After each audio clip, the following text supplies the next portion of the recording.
Hello? Hello po. Hi, magandang umaga sa Pilipinas.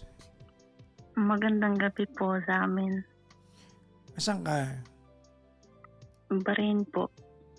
Nasa Bahrain. Yes po. Papunta na ako dyan pero 2 araw lang ako nandyan. Ilan taong ka na po? 37 po. 37. And by the way, what's your name? Yuri po. Yuri? Yes po. Screen name. Paano mo? Yung Yuri, merong H sa unahan o wala? Kaya na po bahala. Y-U-R-I? Pusang gala, pati pangalan nyo, ako pa problema. Anak ng toklay na buhay to, oo. Ka Ano ba na yan? mag-adjust. Iniasa nyo na lahat sa akin. Ayos talaga naman no? Inaasa nyo na lahat sa akin no? Si Yuri ay 37 from Bahrain, tama? Yes po. Ba't ka na andyan? Anong ginagawa mo dyan? Tatrabaho po. Anong Para hanap? sa Pilipinas. Anong ano ang hanap buhay ni Yuri? Ano po, assistant manager po sa airport. Assistant manager sa airport. Oh, may pera to. Makakasulisit tayo dito, guys. Oh. Medyo babaitan ko to, guys, para magsulisit tayo dito. Oh. Assistant Hindi pa rin po manager. bago yung Ha? 1100. Hindi. Ang gagawin, Magkano po yung kulang niyo before? hindi, ang gagawin ko na lang, para hindi ka magastosan, pag napunta ako ng Bahrain, i-upgrade mo ako ng first class. Ay. Saan po papunta? Papuntang Bahrain din. Ay, sorry. Hindi dati kasi, may mga friends ako sa Emirates, di ba? Opo. So every time I fly to Dubai dati, hindi ko alam kung ano to di ba? Pupunta akong Dubai. Ngayon sa gate ng hindi ko alam, Emirates yata to, no. Yung mga friends ko sa sa counter, i-check nila kung puno yung business class. Pag hindi puno, nilalagay nila ako sa business class. Bahrain po kasi Gulf Air. Gulf Air. Pero pwede pa lang gawin 'yon, no. Ay, hindi ko po alam. So ano yung corruption ba 'yon? Kasi parang No comment po. di ba? Ginawa mo na rin, no? Sabi ko na. Basta Jack, huwag mo naman ako yung laglag. Hindi, di ba parang privilege ba? Halimbawa, halimbawa sabi, oy, Papa Jack pa ako noon, di ba? Papa Jackson. Pauwi ka ng Pilipinas? Opo, ma'am. Wala kaming sakay sa business class. Doon ka na lang po. Kasi yung cabin crew namin na naka-assign doon, walang gagawin. Pag may mga po kasi, may mga kanyari relatives, may mga privilege po yung mga staff eh. Oo, pwede naman, di ba? Ililista nila yan, di ba? Pwede yun. Pwede yun. O bakit? Bakit ba? Pwede yun. Tsaka iba pagkain sa business class, di ba? Ay, sa bagay, ka pala? Sa airport ka, hindi ka sa airline. Opo. Magkaiba yun, no? Anyways, ang social mo naman, ibig sabihin, di buong airport, ikaw yung parang pangalawa, tama ba? Hindi naman po. Sa kami sa, malalaman nila pag sinabi ko yung department ko. Wag na. Sa ibang department po ako, opo. Ano ka? Sa catering? Sa food? Saan? Opo. Ay, shit. Sorry. sa food? Hindi po kami pwede mag-disclose. Wag na. Baka Saka magka-problem. marami po akong mga ka-work na nakikinig sa inyo. Wag na. Okay na yan. Sige. Opo. Marami kang ka-work na nakikinig. Totoo? Opo. Tsaka yung isa pa nga po, sabi niya, may isang best friend ako dito. Sabi niya, i-share mo yan kay Papa Jackson tapos makikinig ako yung stories mo. Siya lang po kasi yung may alam ng story ko. Sa bagay, wala namang gano'n nanonood sa akin ngayon. So, okay lang yan. May asawa na ba si Yuri? Papa Jackson, hindi. Kasi pag naka-break kami, nakatutok sa YouTube. Sorry, talaga? sa YT. Opo. Kaya mo na, sige na. May asawa ka na ba? Wala po. Wala. Boyfriend? Wala din po. Wala din. Busy po sa trabaho. So ano pag-uusapan natin?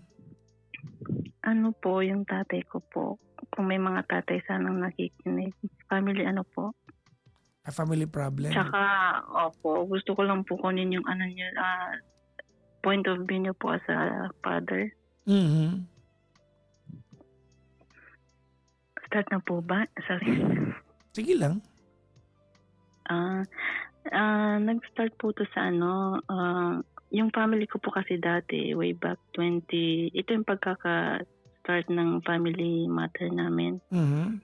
So, mga around like 2013, 2014, yun po kasi yung family namin, 4 kami magkakapatid. And then, nung nasa school pa po kami, yung family po namin is very napaka-respetado po sa amin.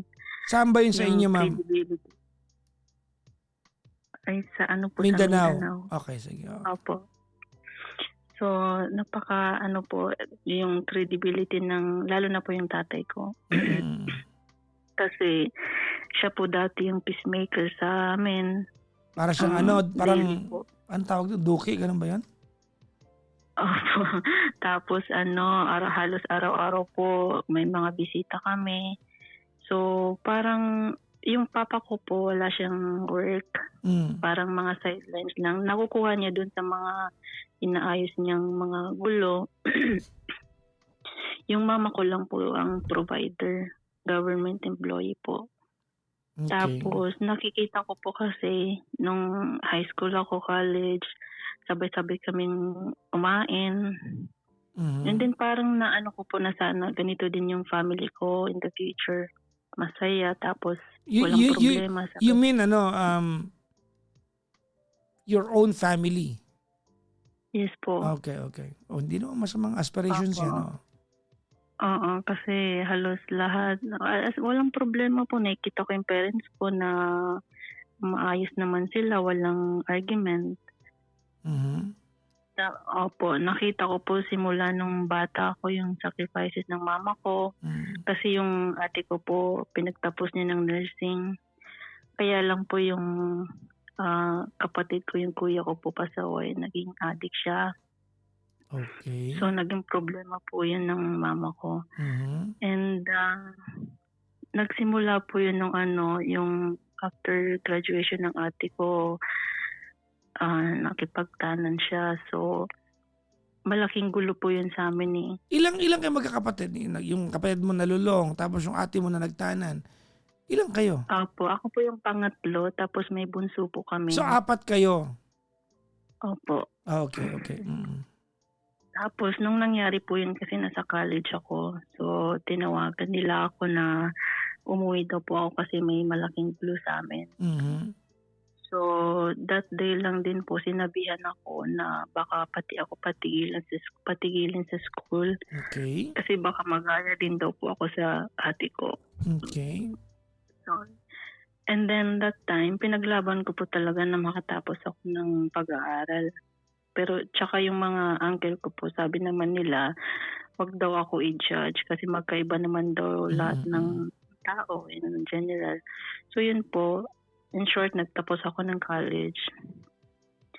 Tapos, nung after po ng graduation ko, dumiretso na po ako mag-work sa Singapore. Mhm. Opo, yun po yung first na work ko.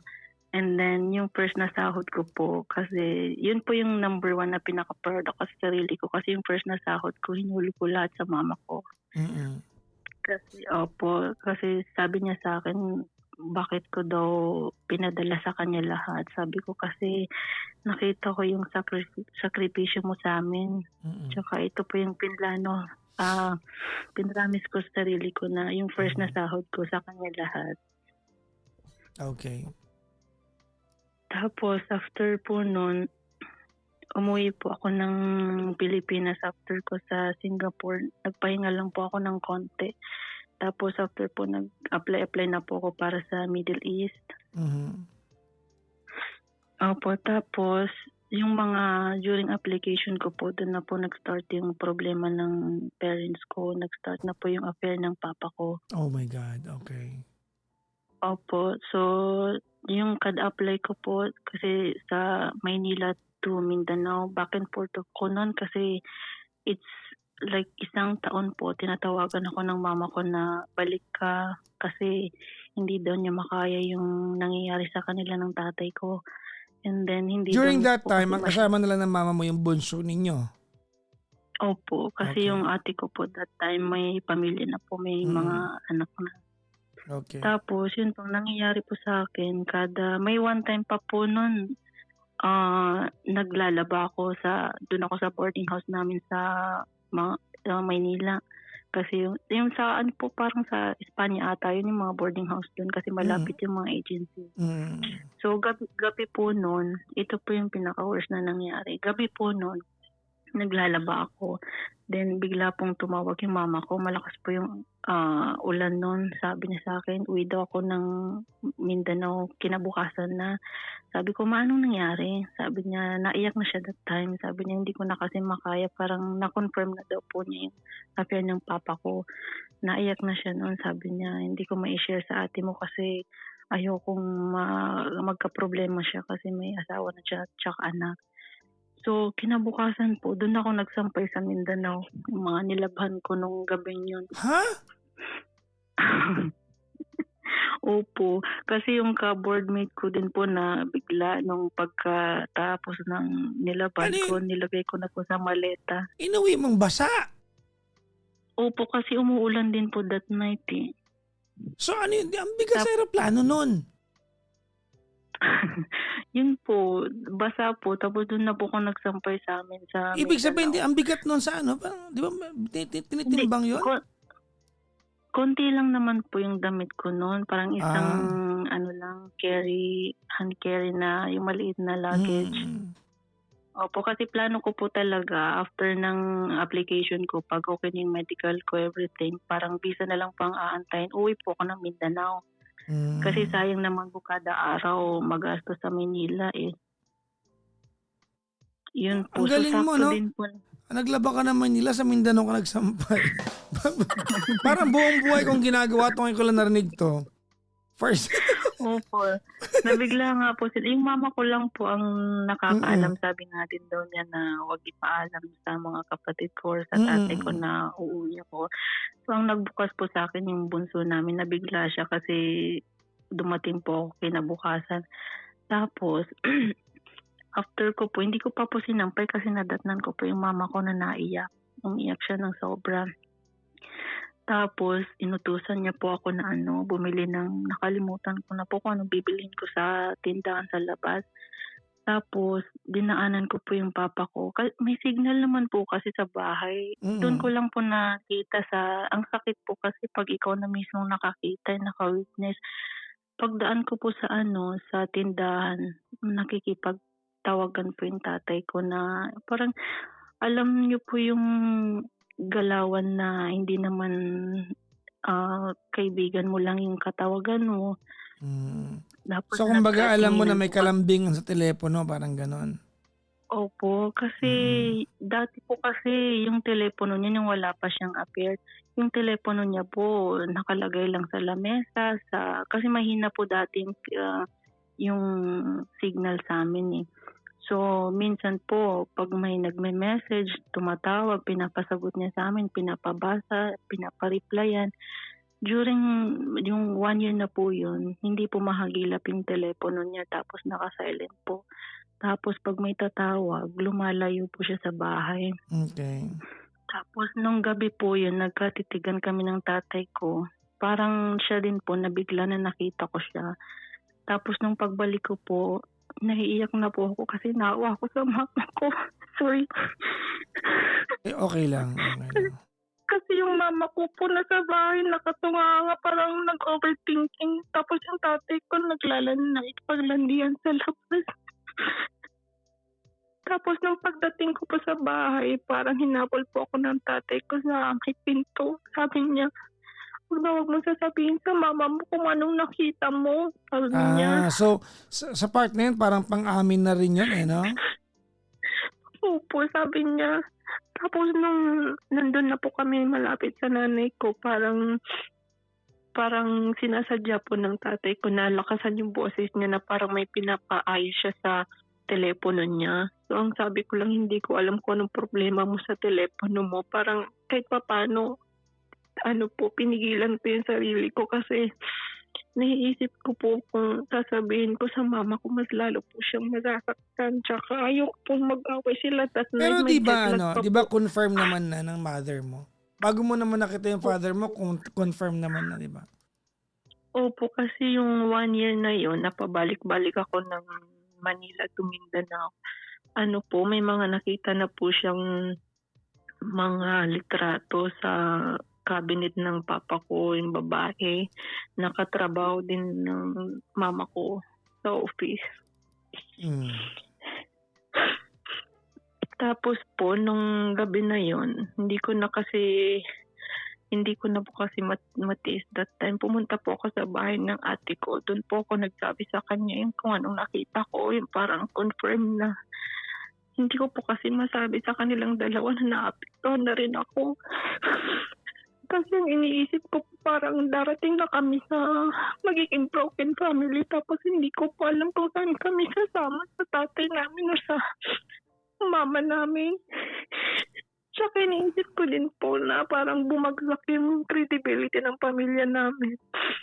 Tapos po nung pumunta po ako sa ate ko, nandun din yung asawa niya.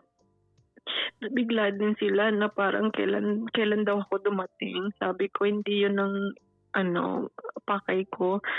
Sinabi ko sa ate ko na itong nangyayari. Sabi, hindi ko po alam na yung uncle ko nakikinig pala. Pumunta siya sa amin, sabi niya, nandito ka na pala, ba't di ka nagpasundo? Nakita na niyang nag-iiyakan kami ng ate ko. Sabi niya, tungkol ba yan sa papa mo? So nabigla kami, bakit niya alam? Mhm. Sabi niya, wag mo nang itago kasi kalat na sa mga kapitbahay kasi ang tatay mo, nakikita yan sa mga gilid-gilid na nakikipagtawagan. May signal naman sa bahay niyo. So parang kahit anong gawin yung pagtatakip sa dumi ng pamilya niyo, yung mismong tatay mo ang nagkakalat. So nakita po ng uncle ko na kasi may sakit po ko sa puso. Pag dinidibdib ko po masyado, parang magkaka-stroke po ba ako, which is nangyari po yun nung bumalik ako sa bahay. Panic attack. Opo. Hindi ko po alam na may sakit akong ganun. Mama ko lang po tsaka ate ko ang nakakaalam.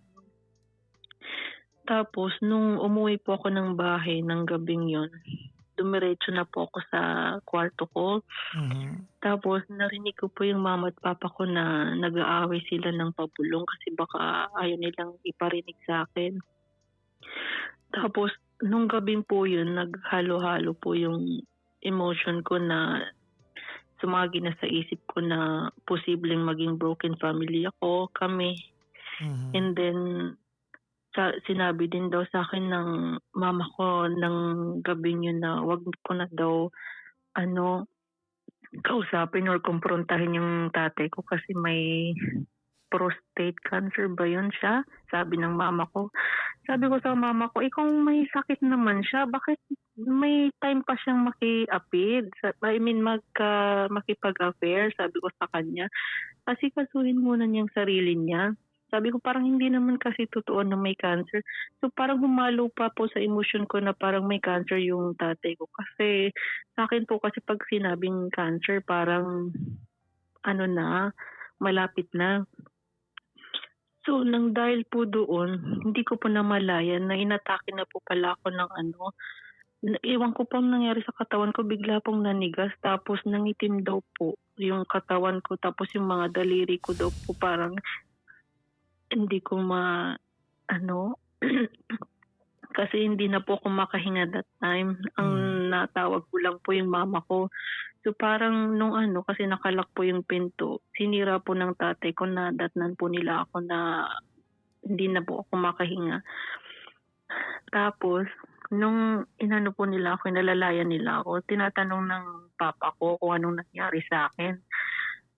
Tapos sabi ng nanay ko, ano, sabi niya sa tatay ko, puntahan mo si ano, yung uncle ko na, kasi doktor yun. Sabi niya, puntahan mo siya para daw, ano, kung tingnan ako. Alam ko po na kung anong mangyari kasi galing po ko dun eh. Alam ng uncle ko na ang nangyayari sa pamilya namin. Tapos, pinigilan ko po yung tatay ko. Sabi ko, wag na, okay lang ako. Pero pinagpipilitan po ng mama ko. Sabi niya, sige na, puntahan mo yung uncle ko daw.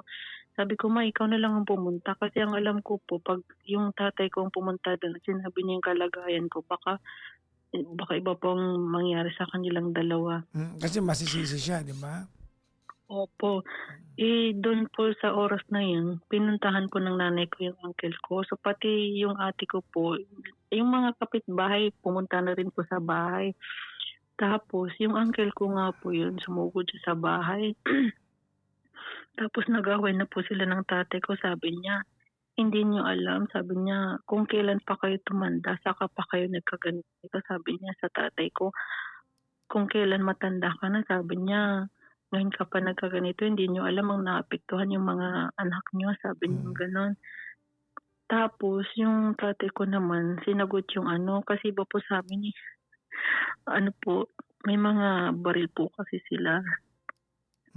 So, hinamon po ng tatay ko yung uncle ko. Sabi ng uncle ko, sige, balikan kita. Sabi niya, upang hinahamon mo.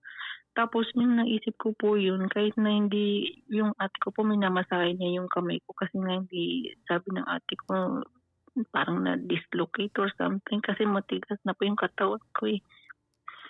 Tapos, nung lumabas yung uncle ko, inano ko po yung katawan ko, hinabol ko po siya.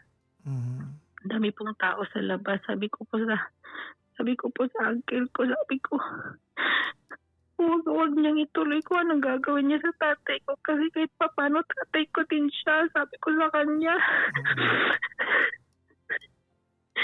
Tapos sabi niya hindi kasi mas sobra na siya. Sabi niya pinapastos na niya yung ate ko kasi ate niya yung nanay ko. Sabi ko ako na lang po ang nagmamakawa. Sabi ko wag na lang. Sabi ko sa kanya okay naman ako. Tapos ang laking gulo po nun sa amin that time. Ano pa naman sa probinsya, kung lalo pag probinsya, ang daling kumalat ng issue. Opo, doon po ako nahiya kasi sabi ko nakakahiya yung kung gano'n nila nire-respeto yung tatay ko, parang siya din yung nagpabagsak sa sarili niya. Tapos after po nun ng gabing yun, na high blood din po yung tatay ko. So, dalawa na kaming binubuhay nila. Tapos, sabi ng nanay ko, sabi niya, nung tinabihan ako ng nanay ko matulog, sabi niya sa akin, baka pwedeng pigilan mo yung tatay mo kasi flight niya sa Maynila bukas. Sabi ko, anong meron? Sabi niya na, parang narinig ko kasi imimit niya yung babae. So, kinausap ko yung tatay ko. Sabi ko, kulang pa ba? Yung nakita mo nangyari sa akin, hindi ka na akong apektado ako sa nangyayari. Tapos ang sabi lang ng tatay ko, hindi ko kasi pwedeng hindian. So, hindi namin maintindihan ng nanay ko kung bakit. So, kinabukasan po, nag-impake na siya. Sabi niya, mawawala lang ako ng 3 buwan. So, nagkatinginan na lang kami ng mama ko. Tapos, after nun, yung mama ko, balisa na po, mga 3 buwan na po yun. Tapos, nung pagbalik ko ng papa ko, may reunion sila ng family niya. So, 3 buwan niyang nawala ang father mo? Opo. Pero tumatawag naman po siya sa mama ko. Anong sinasabi niya? Kasi syempre... ang rason daw po niya is business. Sabi ko, anong klaseng business na 3 buwan sa Maynila? Tapos nung pag-uwi po niya, sabi niya may family reunion kami, baka pwedeng mag-attend kayo sa akin as kasi yung family reunion po nila, kada silang magkakapatid, kailangan may kasama yung mga anak, asawa. So ayaw namin sumama ng mga kasi sa ibang lugar yun, sa lugar nila. So ayaw namin sumamang magkakapatid. Sabi, yung mama ko lang ang pumilit sa amin. Sabi niya, maawa na lang kayo sa ano, baka mapahiya yung papa niyo doon, wala siyang dala-dalang pamilya. Mhm. So nag-attend po kami. Kaya lang po, nung Yung reunion na mama mo yun, kasama o hindi na sumama? hindi po sumama. So kayo lang magkakapatid. Opo, 3 lang po kami kasi yung kuya ko nagpakalayo-layo na rin. Mm. Tapos po nung nasa reunion na po kami, napansin din po ng mga pinsan namin pati yung mga kapatid nila na parang yung tatay ko nasa iba, naka-separate siya. May katawagan, may ka-text. Yung parang hindi rin siya nagpa-participate sa mga program. Mhm. So sabi ng mga pinsan ko, anong nangyari kay Sa father mo? Uncle? Sabi nila, opo. Tapos sabi din ng mga kapatid niya, kaya hindi siya makontak kasi pa iba-iba ng SIM card. So nung tinawag na po yung tatay ko, yun, pumunta na lang po kami. Tapos after nun, umuwi na po kami ng kapatid ko, yung ate ko, sa amin, Okay. sa lugar ng mama ko.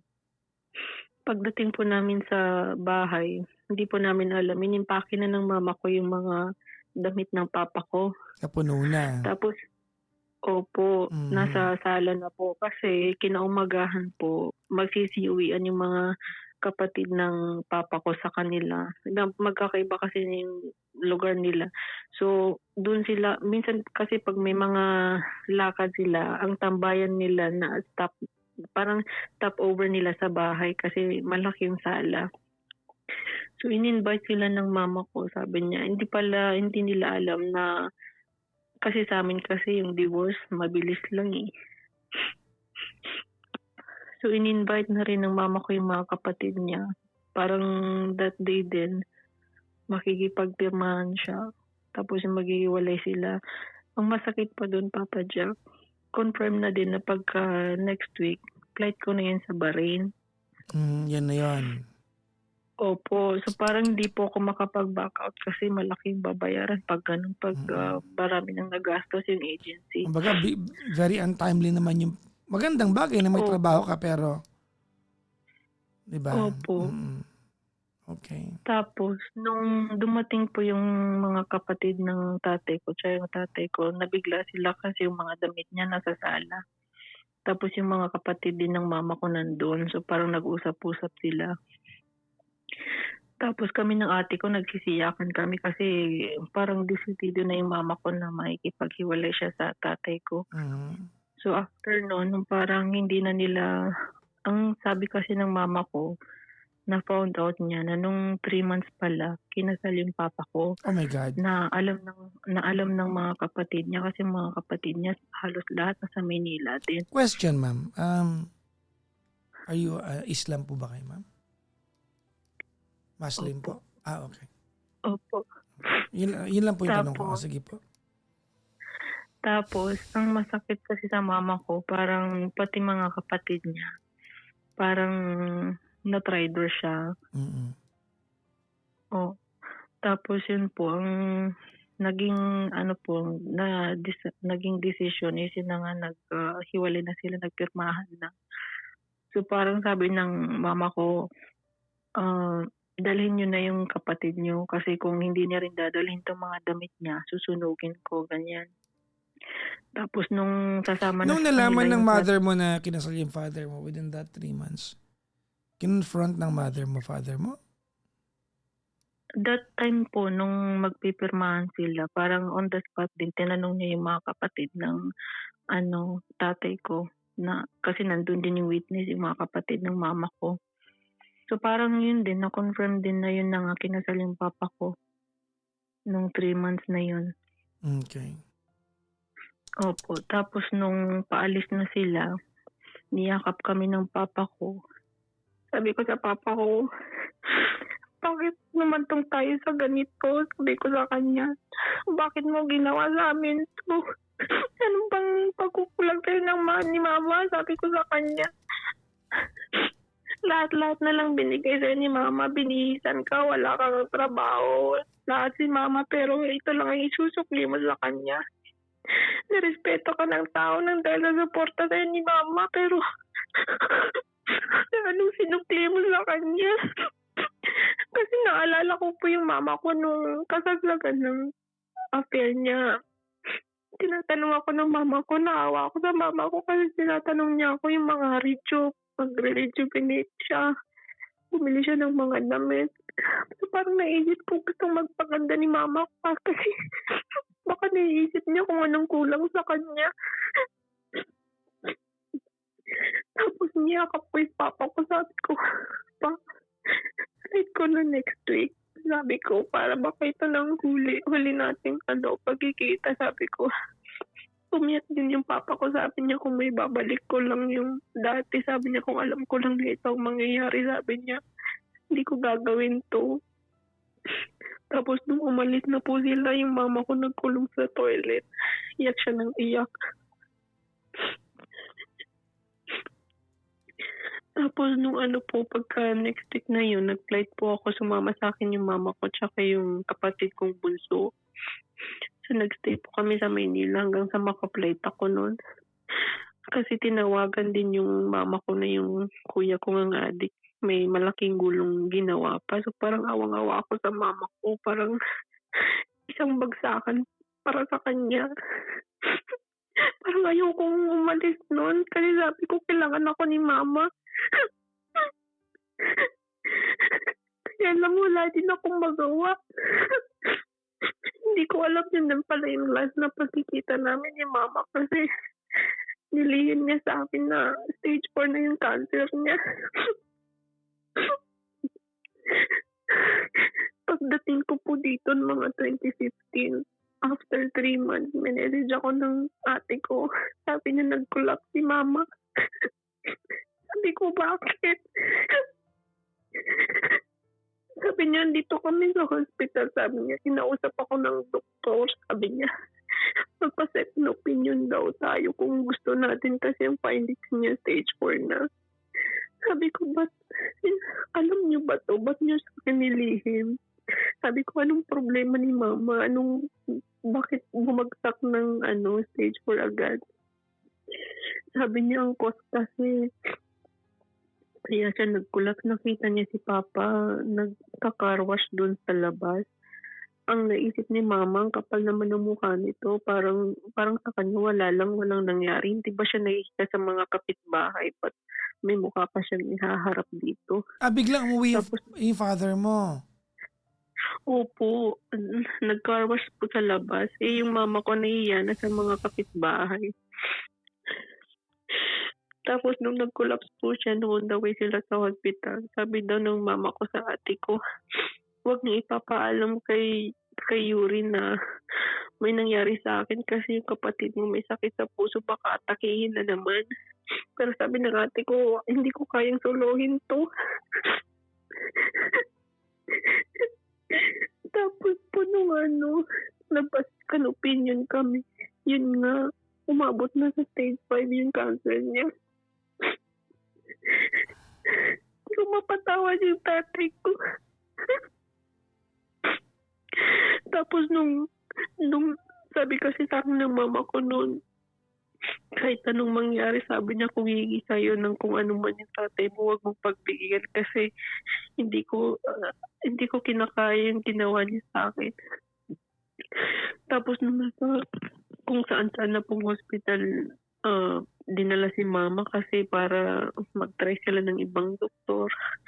Mga kapatid naman niya, hindi siya pinabayaan pero at the end of bumalik sila sa akin.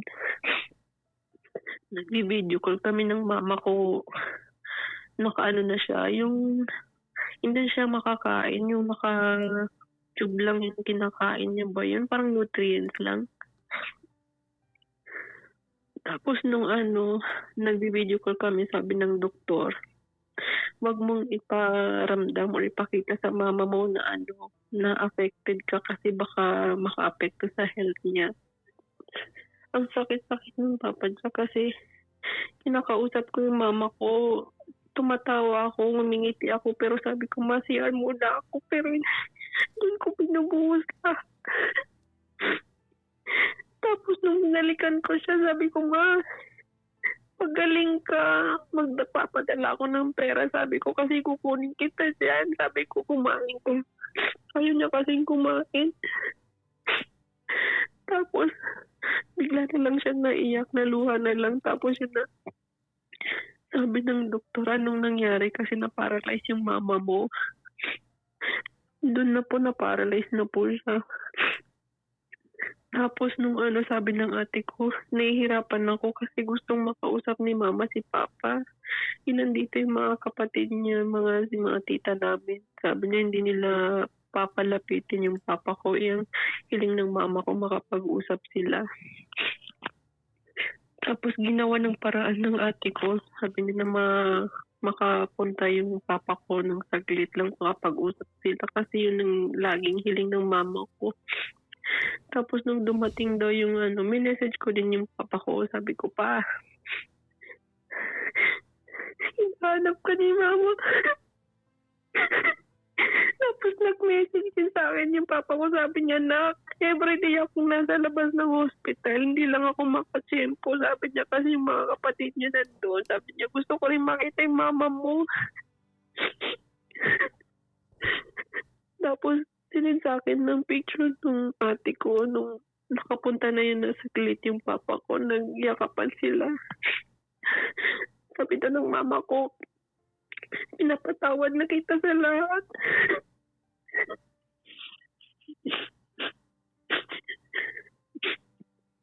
Yun pala, yun lang ang huli na pagkikita nila, naghumingi ng tawad yung mga papa ko.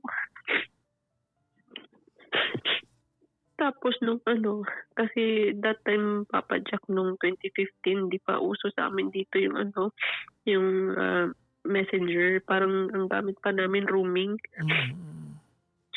Opo. Tapos may messenger naman pero hindi gaano masyadong ginagamit lalo na dun sa probinsya kasi mahina yung signal. So, nagsasend lang sila minsan ng mga picture ng mama ko, bumagsak yung katawan niya. Tapos nung magkayakap sila ng papa ko.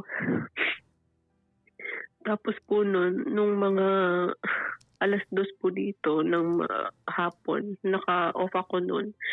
Nag-message po sa rooming yung pinsan ko. Sabi niya, kumusta ka na dyan? Sabi ko, okay naman. Sabi ko, kumusta si mama? Sabi niya, hindi mo ba alam? Sabi niya, nailibing na siya kanina. Kanina pa.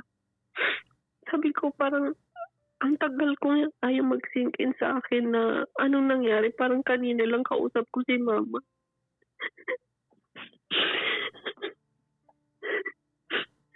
So, hindi, sabi ng pinsan ko, hindi sinabi sa'yo? Hindi po. Kasi sabi ng pinsan ko, kabiling-bili na ni mama, ayaw niya sabihin sa'yo.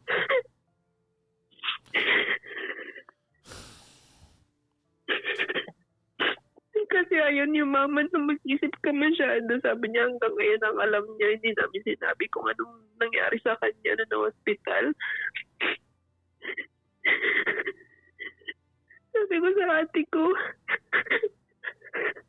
malalaman ko din naman. Sabi ko, hindi niyo man lang ako tinawagan sa huling beses na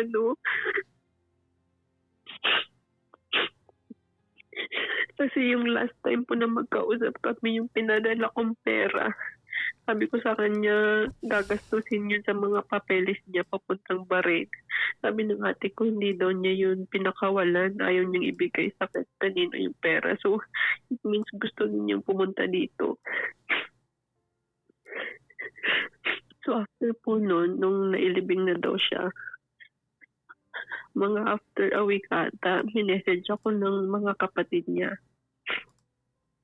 Doon po, nagkaaway-away din kami kasi hindi ko alam, nakalista pala yung mga ginastos nila sa mama ko. So parang sinisingil nila sa akin. Nino? So parang yung mga kapatid niya. Sabi ko sa kanila, Hindi ba nga nung tumawag kayo, nagtatanong ako kung magkanong kailangan niyo para at least makapag-overtime ako dito kasi that time pa probation pa ako eh. Sabi ko makapag-overtime ako kasi tinanong din ako ng manager ko, sabi niya, gusto mo bang mag-emergency leave kahit hindi pa ako entitled? Sabi ko hindi po kasi imbis na yung pamasahe ko, ipapadala ko na lang sa amin para makadagdag sa pampa-hospital ng mama ko. Kasi ang sabi ng mga kapatid niya, sila na daw bahala kahit kasi hindi naman daw ibang tao. Ate naman daw nila. So ngayon sabi ko, hindi ko alam pati mga tablet na iniinom ng mama ko nakalista. Umabot ata yun ng 80,000. Oh, well, yun sa part na yan, wag na nating idagdag pa yan sa ikakasama ng loob mo kasi tignan na lang natin sa part na nakakasama ng loob na kailangan singilin sa'yo. Pero tignan mo na lang sa part na nung kinakailangan, inabonohan nila. Opo. Pero Doon na natin tignan muna. Nagkagulo din po sa bahay kasi pagkalibing ng mama ko, kinuha daw po yung mga gamit niya, yung mga papeles niya kasi parang may pwede atang i-claim sa Pag-ibig ba, SSS, yung mga papeles ng mama ko na, opo. Tapos pati daw yung mga relos niya. And then ang matindi pa kasi Papa Jack, kasi di ba yung pension ng mama ko hindi na kami pwede. So ang pinaka lang yung papa ko.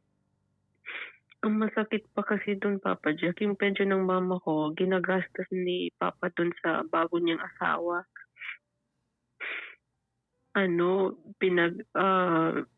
Pinundar niya ng bahay, ng negosyo, nakikita sila kung saan-saan. So parang naiisip namin na parang hindi niya nagawa sa mama ko noon. Tapos nung pag-uwi ko, yun na nga, nag-away kami ng papa ko.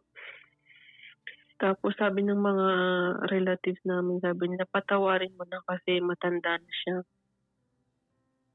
Nangyari na daw ang nangyari, pero hindi ko alam Papa Jack kung hanggang ngayon hindi pa kami in good terms. Kahit ilang years nang lumipas. Pero ang sabi ng ate ko, sabi niya, nag-send siya minsan ng mga picture ni Papa, tanda na daw niya. Sabi ko, may nag-aalaga naman sa kanya.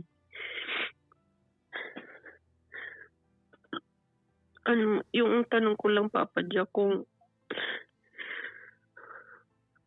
masama ba na hanggang ngayon hindi pa ako maka-move on sa ginawa ng, kasi feeling ko kasi pag pinatawad ko siya, hinarap ko sila ng asawa niyang bago, parang betrayal na rin yun sa mama ko. Kasi ang kabilin-bilin ng mama ko nung buhay pa siya, masigla pa siya, sabi niya, in case na ako ang mauna sa aming dalawa, sabi niya, alam ko mag-aasawa yung papa mo, pero ang kabilin-bilinan ko sa inyo, huwag niyong paapakin dito yung asawa ng tatay niyo. Pero wala din minsan sabi ng yung ate ko, minsan natutulog din daw sila sa bahay.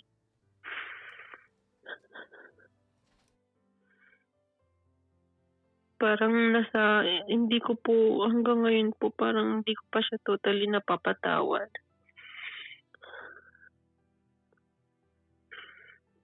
Okay. What was it that you were trying to achieve when you wanted this conversation? Gusto ko lang po ng advice as a father sa inyo po. Well, there's a lot to unpack sa kwento mo, But let's start with the easiest. Okay? Well, it's convoluted. Convoluted ito dun sa part na ang tanong mo kasi kung if you try to forgive at tanggapin yung relasyon ng father mo dun sa kanyang second wife. Kasi whether we like it or not, second wife niya yun. Tama? Opo. Hindi sa maayos na paraan nangyari. Kasi I don't know if I'm right, but there has to be a consent from the first wife. Tama ba? Opo, yun po ang kinagalit ng mama ko tsaka ang worst pa din ang worst pa dun, Papa Jack, nung nandito na po ako at nagkuwento sa'kin yung ate ko nung pag nagbakasyon ako sa'min, sabi niya, "Alam mo ba dati mini-message pa nung babae si mama ng masasama," sabi niya. Tapos yung ate ko na daw nakipagsagutan sa kanya. So parang naisip ko pa, Papa Jack, na parang hindi ko kayang harapin silang dalawa. Parang naisip ko silang dalawa ang reason kung bakit bumagsak yung mama ko sa stage Okay. 4. Here, okay. Listen carefully. Papa Jackson, okay lang ba yung nararamdaman ko? Of course. What you feel now is warranted. There's nothing wrong with what you feel. I mean, anyone would feel the same way you feel now. Normal yan. No one can blame you for feeling the way you're feeling now. That's normal.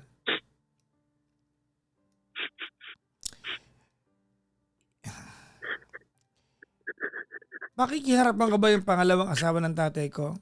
You don't have to kung hindi mo kaya. You don't have to kung hindi mo kaya. Hindi mo para plastikin yung sarili mo na pakiharapan kung hindi naman bukal sa kalooban mo. Tama? Opo. But, ibang usapan niya sa tatay mo, ano?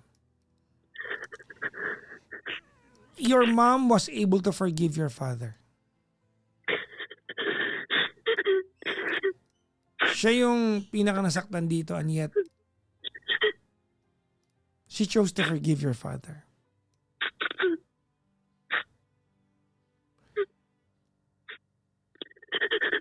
I'm not telling you, Ma'am Yuri, na maging endearing ka sa tatay mo ulit, na maging malambing ka sa kanya kung di mo kaya. Kasi syempre, malaki yung bigat na nararamdaman mo towards him. But, ano pang point na meron kang bit-bit na sama ng loob sa kanya? When your mom showed you the very wonderful example of how to forgive someone.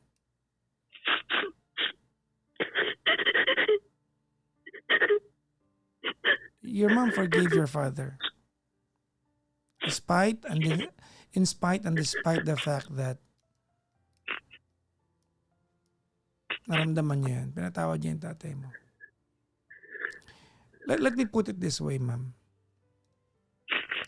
If you're finding it hard na magpatawad, hindi mo pa kaya. Hindi mo kasi pwede ipilit yan eh. No? Kung hindi mo pa kaya, huwag mong pilitin sarili mo. Pero wag kang magtanim ng galit sa tatay mo.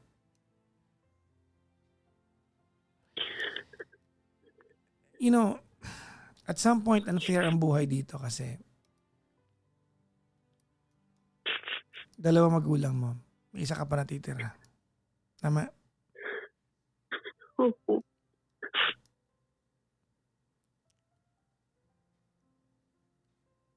Papa Jack, pwede pong magsalita. Go ahead, ma'am. Yun nga po ang iniisip ko. May isa pa po akong magulang pero hindi naman po niya ako kinukumusta or constant communication. Nahiya yan. Minsan po Nahiya kasi sa'yo yan. ang masakit kasi sa akin pag after work yung mga katrabaho ko tumatawag sa pamilya, nangungumusta pero ako parang wala. Minsan natitrigger sa akin na parang ba't walang nangungumusta. Well, I'm sure nahihiya yung tatay mo sa'yo. Nahihiya yan sa'yo.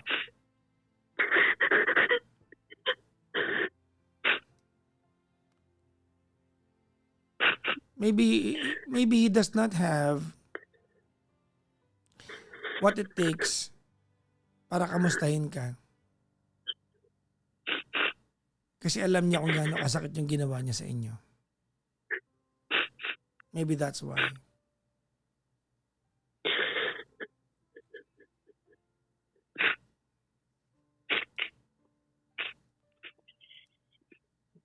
Baka yun lang yun. If you're going to ask me, Yuri, Papa Jackson, do I reach out to him? Hindi masama yun. Alam mo, one day, your father is old already. Tama? Opo, pag naiisip ko din po, yun yung possible na mangyayari. Parang, Listen carefully. Matanda na yung tatay mo. What is done was very stupid. Hindi natin tinatanggi yun. But he's got his days. I'm sorry, let's be realists here. He's got his days numbered already. Maybe years numbered already. If we be generous.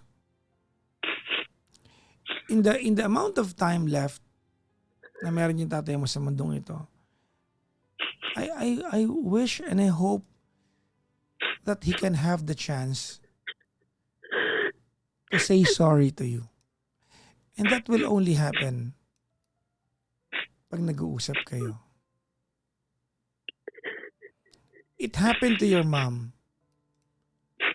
Your mom was able to forgive your father, and your father was able to ask for forgiveness sa nanay mo in her deathbed.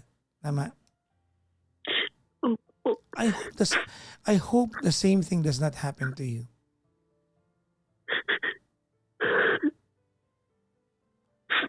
Sana pag dumating yung pagkakataon na makahingi siya ng tawad sa iyo, sa inyong magkakapatid,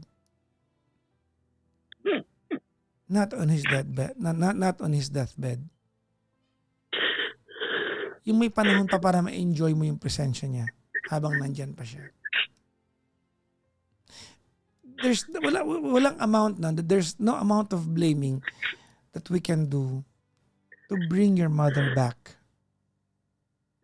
Wala tayong magawa para mabuhay pa yung nanay mo. namatay po kasi siya sa sama ng loob. I know. But the fact that she's already gone is not changing anytime soon.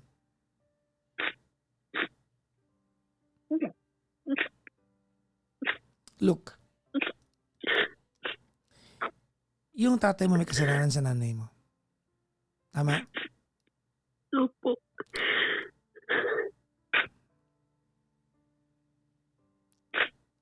It's not the same mistake that he's got sa inyong magkakapatid.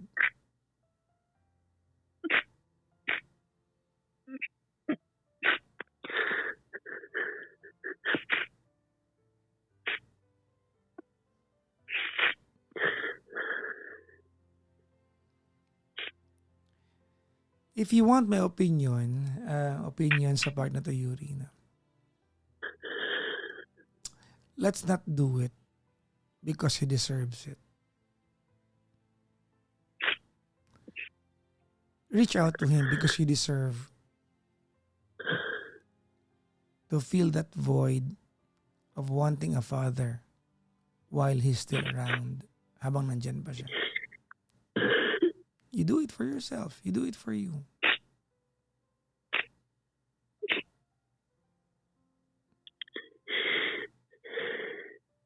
Establish the communication and hopefully one day makahingi siya ng tawad sa iyo.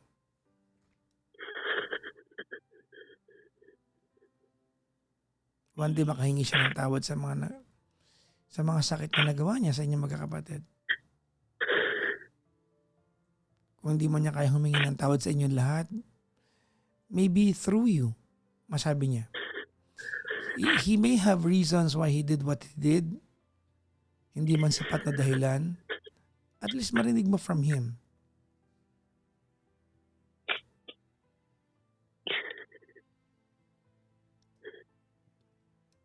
At least marinig mo from him.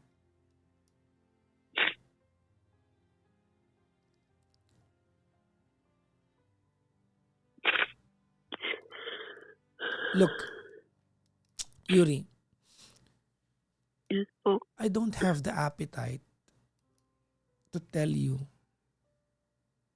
na manatili kayong strange ng tatay mo.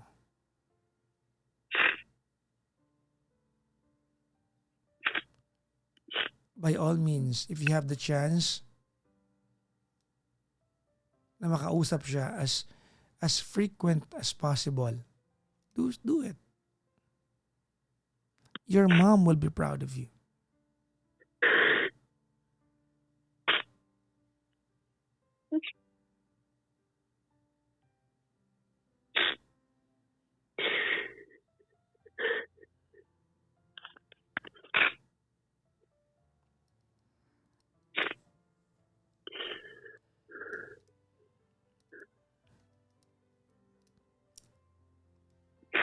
Hindi mo na kayang ibalik yung nangyari na yun.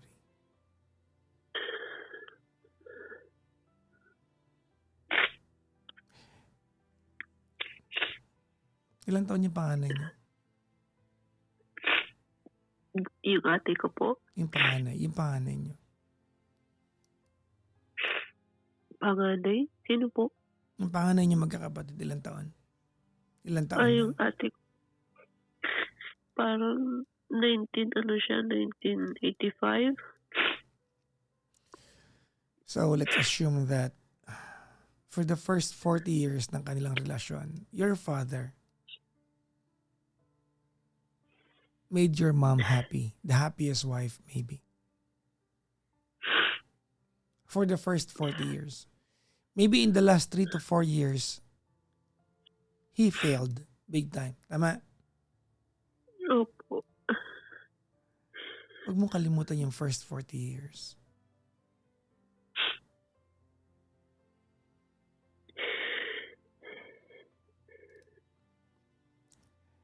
It's a little bit manipulative to hear that I'm telling you this. But your mom left the world without you even having the chance to say goodbye to her. Tama? Opo. Kasi yun na nga ayaw niyang ipaalam sa akin. If the same thing happens to your dad, regardless of how you hate what he's done, ayaw mong maulit ito ng pangalawang beses, right? Ayaw po. Exactly. Sakit na rin, ma'am. Yep.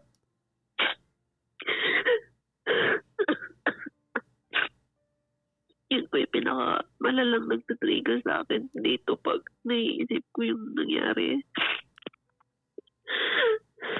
Tapos wala akong mapagsabihan.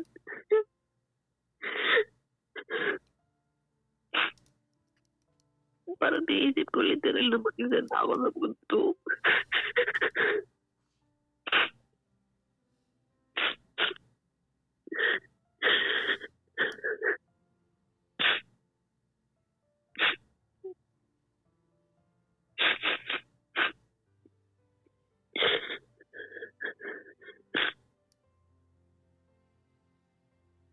Pasensya na po. No, it's okay. It's okay.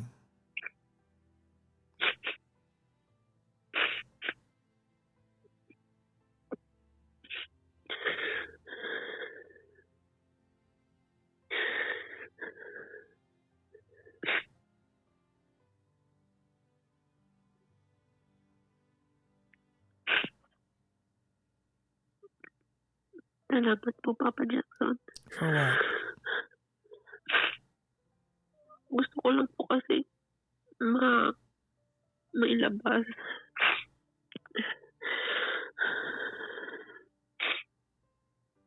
Siguro kung maririnig nila to sa amin, alam nila kung sino kasi alam naman nila kung anong nangyari.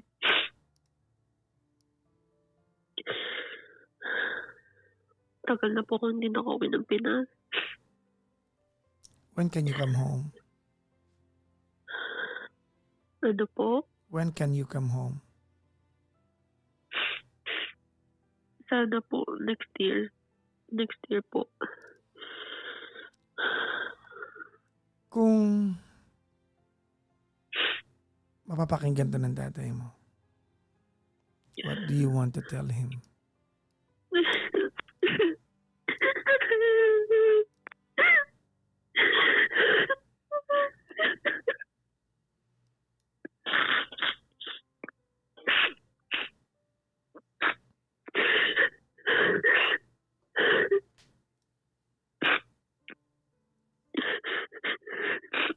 Pa,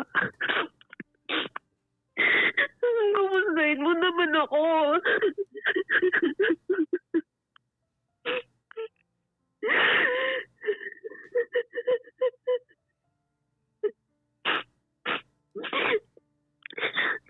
nakikita naman kitang online. Puro ka post.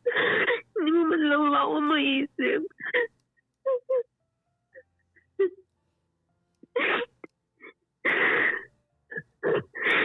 Lalo mo pinaramdam sa akin na ako na lang mag-isa. Hindi ka namin matakot ng mga kapatid ko.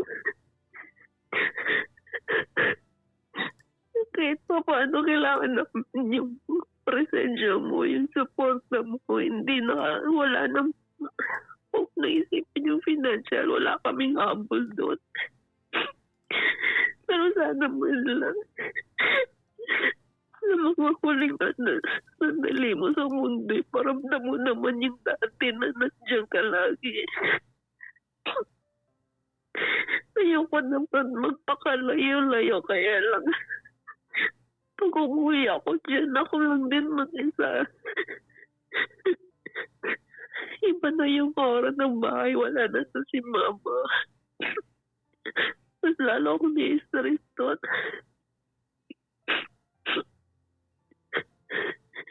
Sana mag-abot pa tayo.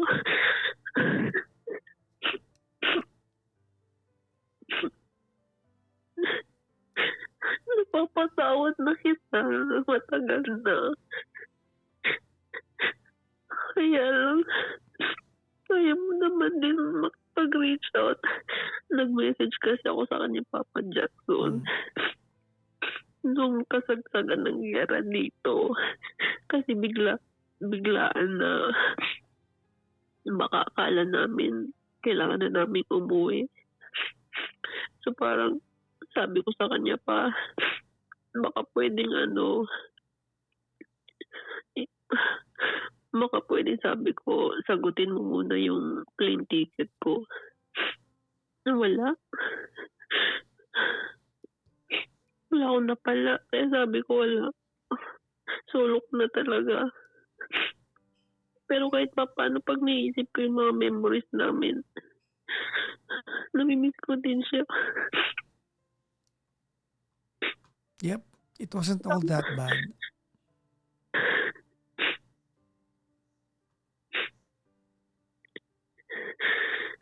Ang nagpapapigil lang sa akin, Papa Jackson, kasi yung mama ko, nawala siya sa mundo na may hinanakit. No. She forgave him. You cannot mistrust yung pagpapatawad ng nanay mo. She forgave your dad. Close book sa nanay mo yan. She knew that she was leaving this world and she chose to forgive him. Pero bakit ganun, Papa Jackson? Yung parang ang iniisip ko kasi, imbis na bumawi siya sa aming magkakapatid, parang mas lalo pa siyang lumayo. Well, I hope you have the chance to ask him that soon. Kapag nag-uusap na kayo palagi. I don't want to assume. I just want you to have your father back as a father. You as a daughter.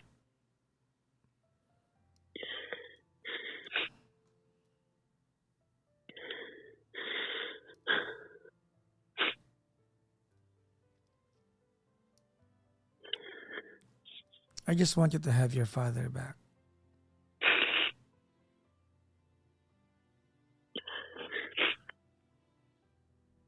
Sana po namimiss ko na rin siya. Yep.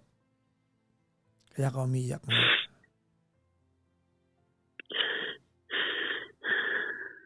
Because you miss him. Right? Opo. Exactly. Tell him.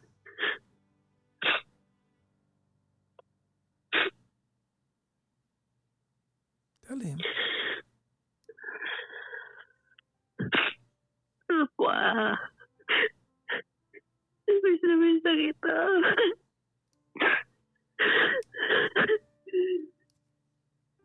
Ako pa rin yung anak ko bata noon. Paborito mo.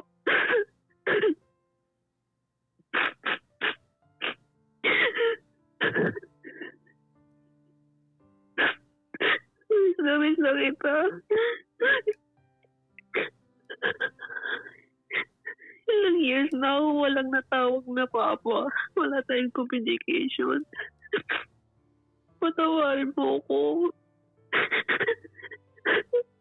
Siguro naiisip niya ma-friend din ako pero hindi ko alam, Papa Jackson, siguro ma-friend nga ako.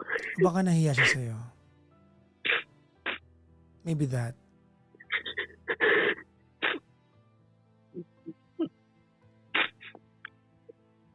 Yun nga, tama ka, Papa Jackson, baka pagsisiyod ko din sa huli.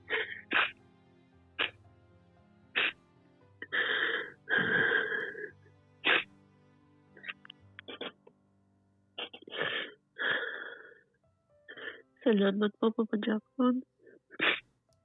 I'll tell you something. Ready? Yes po. To regret about something is to admit that there are things we could have done and we did not do. Let me say that again. To regret about something is an admission that there are things we could have done but we did not do. This is not your case, Yuri. This is not your case. Because a lot of the things you're crying over now is never within your control. You did not want this to happen. You did not do anything for this to happen. You are a mere spectator, an audience on how life unfolded in front of you. You witnessed the good times and the bad times, the ups and the downs. Pag mong kalilimutan that it may be so magnified na sobrang magnified nung yung downs, but there were a lot of good times. There were so many good times. Never forget those moments. I don't have it in me nasulsulan ka pa at sabihin sa yung, oo nga, salbahe yung tatay mo. It's not what you need right now. What happened already. Your mom forgave your dad before she passed. It does not make what your father did go away. Hindi nawawala yan. His mistakes are his mistakes. There's a time for everything. One day, pagbabayaran niya yan in whatever form or way the universe will have to ask your father to pay for it. But right now, your biggest and your most, listen carefully, right now, Yuri, your biggest, your deepest, and your most profound and existing relationship is being a daughter. Your most profound relationship right now is being a daughter. You are not a wife to someone. You are not a girlfriend to anybody. Before you were a sister to anybody else, you were a daughter. And you being the daughter, yung representation niyan, yung tatay tsaka nanay mo. Your mother is no longer with us. Your father is still around. I hope you provide him the presence and the wiggle room so that one day, maybe, hopefully, wishful thinking, makahingi siya ng tawad sa iyo. If not, do it for you, Yuri. Do it for you. Not because your father deserves your forgiveness. Not because your father deserves the forgiveness, but because you deserve to feel that you are a daughter again.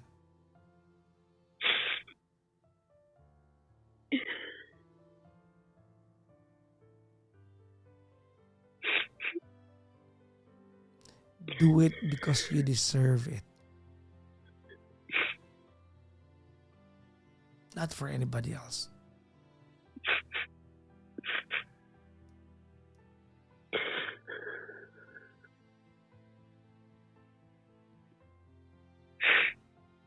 Did I make sense? Yes po.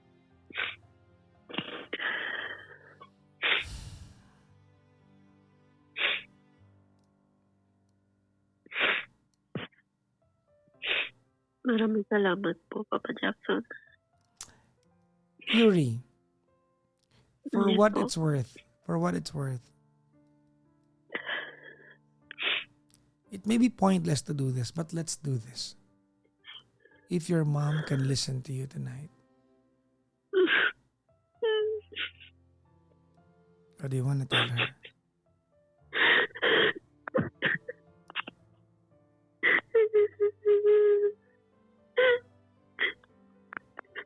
Ma, pasensya ka na. Wala ako sa tabi mo. Itong mga panahon kailangan mo ako. Bakit hindi mo sinabi? May sakit ka na pala doon. Hindi sana ako umalis. Tiniis mo yun ang isa.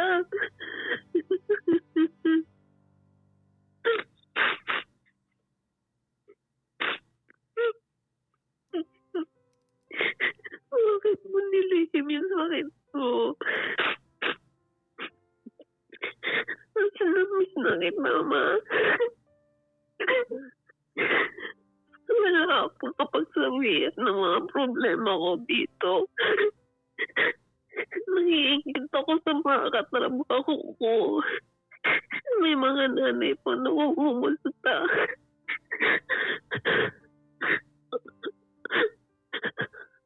Pagdating sa bahay, wala.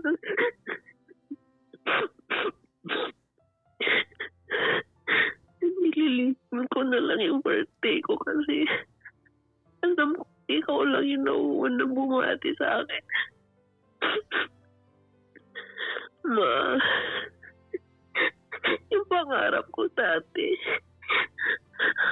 pag stable yung trabaho ko, ililipat kita sa buong bansa. Bibili kita kung anong gusto mo. Yung deserve mo. Pinaghirapan mo kami makapagtapos. Hindi mo man lang naabutan yung dapat na nasa'yo din. Yung parang yung perang kinikita ko dito, feeling ko wala lang din. Sana kung nandito ka, nabili mo lahat ng gusto mo. Deserve mo yun, Ma. Hindi mo deserve mamatay ng ganun na lang. Hindi kita nabila ng mga bagay na pinapangarap ko noon. Makatravel man lang sa ibang bansa. Buong buhay mo, sinakripisyo mo sa amin. Wala ka ng tinira sa sarili mo. Ibang tipong gusto mong bilhin, nasa tabi mo na lang kasi baka mamaya may kailangan kami.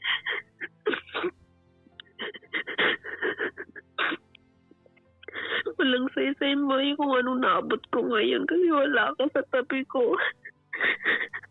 Useless lang din sana pa. Kasama kita. Nakita mo kung anong taas na inaabot ko. Makita ko man lang sa mata mong proud ka kahit pa paano. Failure man yung kay Papa, yung mga kapatid ko, at least may naabot din ako, Ma. Pinilit ko to para sa'yo. May nagtrabaho trabahuan ko pero wala lang din ba. Walang say-say. Kada promotion ko, wala akong mapagsabihan. Lahat kinikip-kip ko na dapat. Nandun ka ba? Sa'yo lahat to.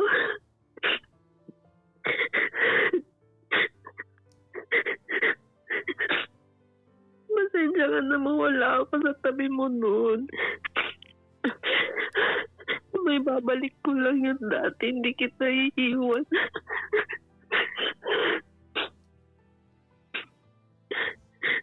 Yun lang, Papa Jackson. Pasensya na po. It's okay.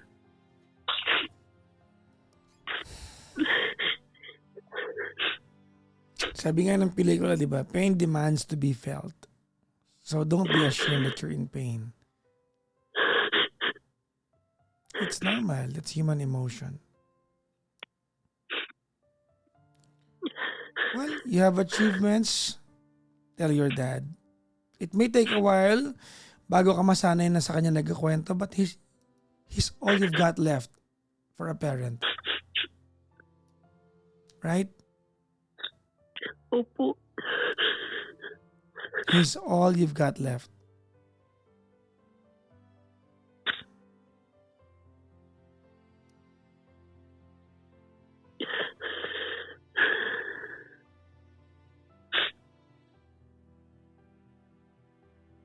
Right? Yes po.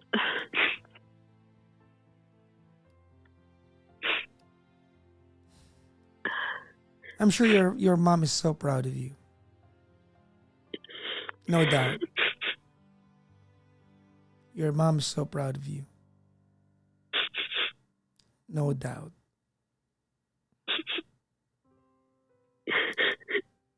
You made her proud.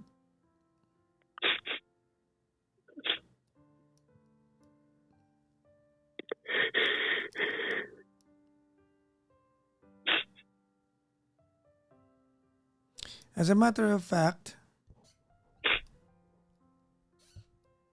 nag-comment nanay mo.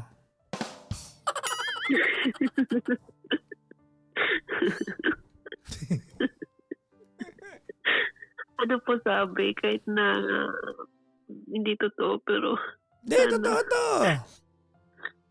Totoo ano to. daw po sabi? Nak, 37 ka na, mag-asawa ka na.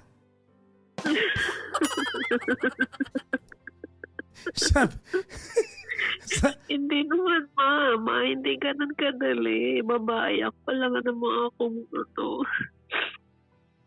Nako, sumagot nanay mo. Ano po? Kahit na, mahina ka pala eh.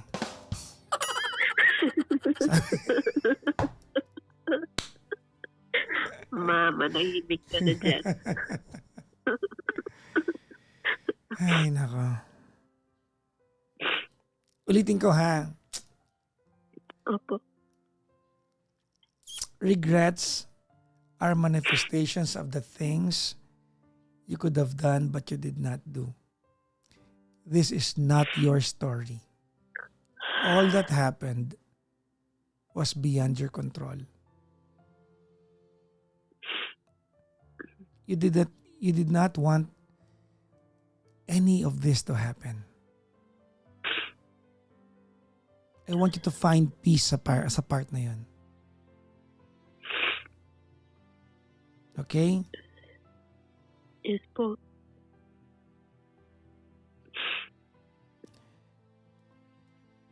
One day, when you have this connection with your father again, send my regards to him. Sige po. It will take time. But you can start right away.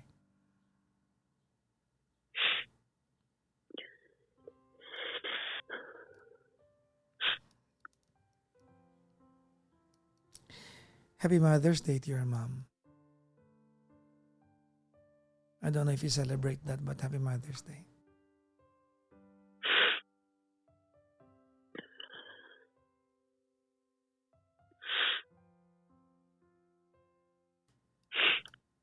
Congratulations, Yuri.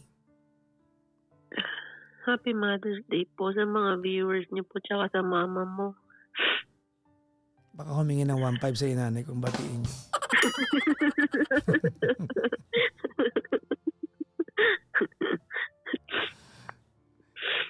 Thank you, Papa Jackson. No, thank you. We learned so much from you.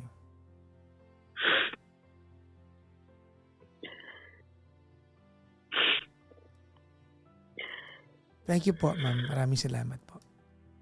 Sige po, thank you po. Bye-bye po.